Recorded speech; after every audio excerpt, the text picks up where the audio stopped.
はい、皆さん、こんにちは。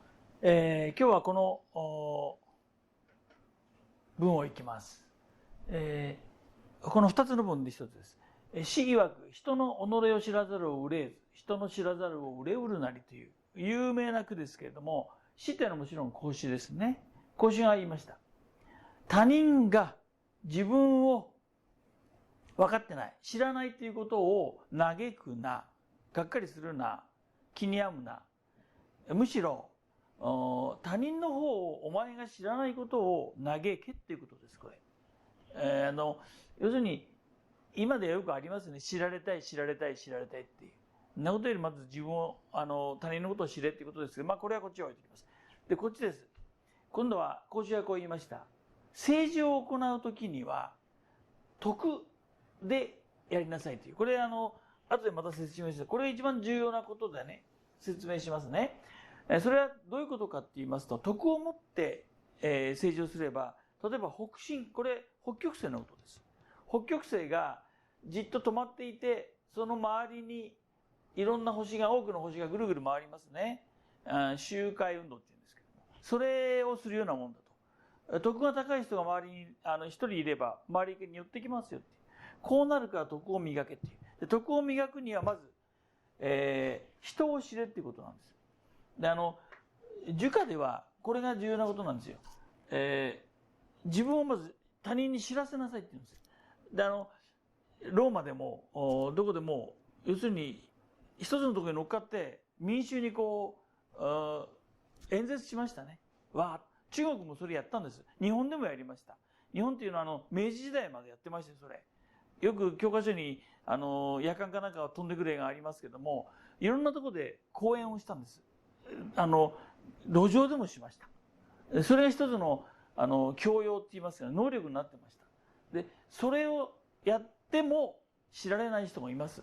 で、そういう時は何が悪いかって言ったら、まず自分のことをアピールする前に人のことをアピールしなさい。人のことを知りなさいって言います。それで、人を知るということはどういうことか。人を知るということは、コミュニケーションを取れってことです、これ。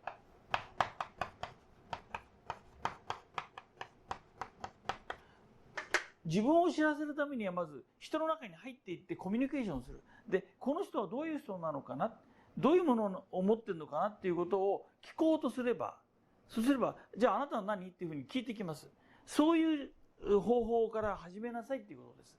そうすれば自分は自然と分かってきますよっていう、他人に知らせることができますっていう。で、その次これなんですけど、徳を持ってしなさいっていうね。これは徳知政治って言います。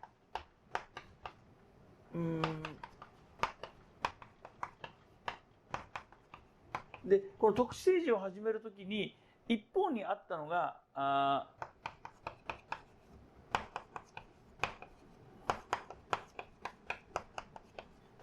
法で治めていた。これは官費士であるとか、法家ですね。ああいう人たち。これは人徳でやんなさいっていう。でも、この二つの他にもう一つありました。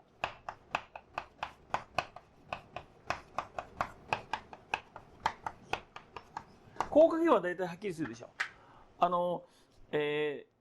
非常に法だけでがんじがらめに縛って、1分遅れたらもう死刑っていうのはこれですね。無断政治っていうのは言うこと聞かなければやっつけちゃおうっていう、アメリカなんかそうですよね。完全にこれですもん。ミサイルぶっ飛ばしちゃおうっていうね。脅してやっちゃおうという。で、中国なんかもそういうの入ってきましたけども。で、徳というのは人徳でやんなさいって。で、徳っていうのは一体何なのかっていうことです。これやれば人は集まってきますよってことを言ってます。当然ですよね。これはわかりますね。武器を持ってきて脅す。それだけです。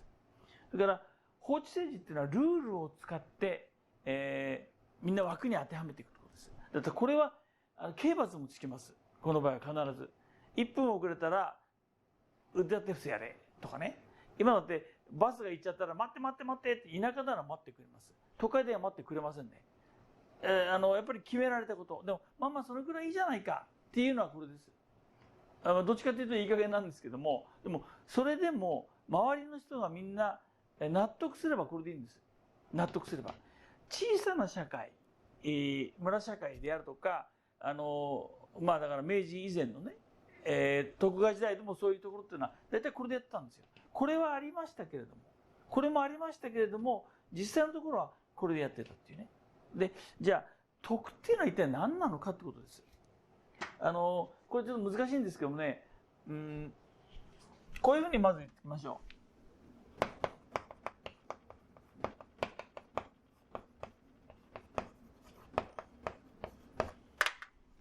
う。影響力っていうことです。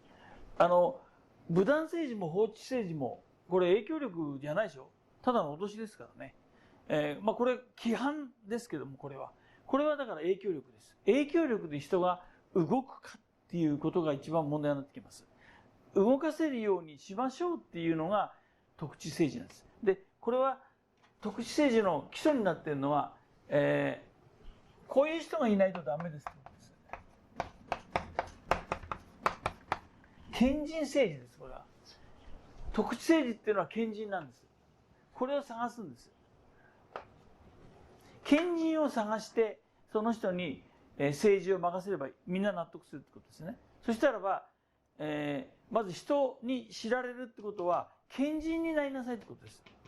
賢人になれば、寄ってきますよ。人が寄ってきますよっていうね。で、人が寄るというのは何か。人が集まる。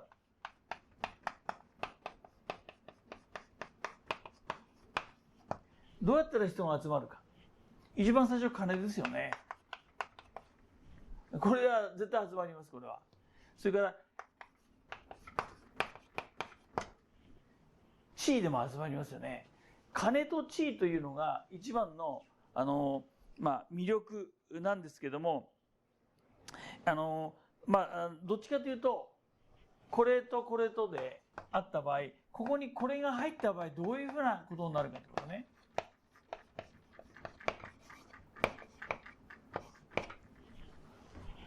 これとこれっていうのはそれなりの影響力があります。だけど、これの影響力と質が違いますよね。ここに美人なんてのもいるかもしれないですけども、美人っていうのがどれだけこれと質が違うかって分かるでしょ。で、ここに基盤となるところに、この基盤にですね、この基盤に何があれば一番これが磨けるか、何がこれは一番影響力を、影響力っておかしいですけども、重いものになるかってことね。で、ここにこれがあればいいんです。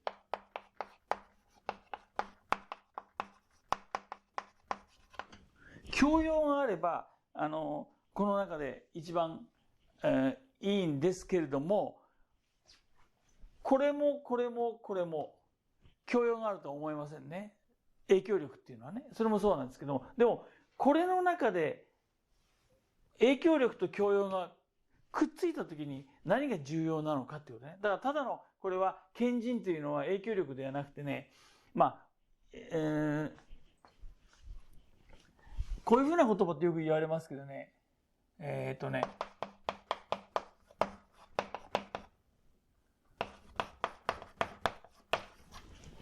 透き通るような影響力とよく言います。透き通るような影響力。これが教養。だから打算のない教養って言いますかね。これみんな打算があります、大体。これはね。打算のない教養があれば影響力がうんとつくっていうことなんです。で、この中で打算っていうのはないかどうかって、これ難しい問題なんです。だけれども、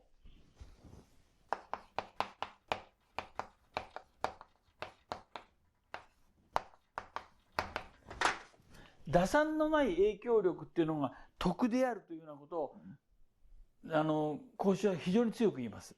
打算のない影響力が徳。で、その打算のない影響力をどうやって発揮するかって言ったら、やっぱり教養がなきゃダメなんだっていうことを言いますね。もちろんこの教養っていうのは今で言えば理科系の教養っていうことになっちゃうんですけども、この当時は全部文化系ですから、なんて言いますかね、師匠五教であるとかね、ことわざであるとかっていう、そういうことになります。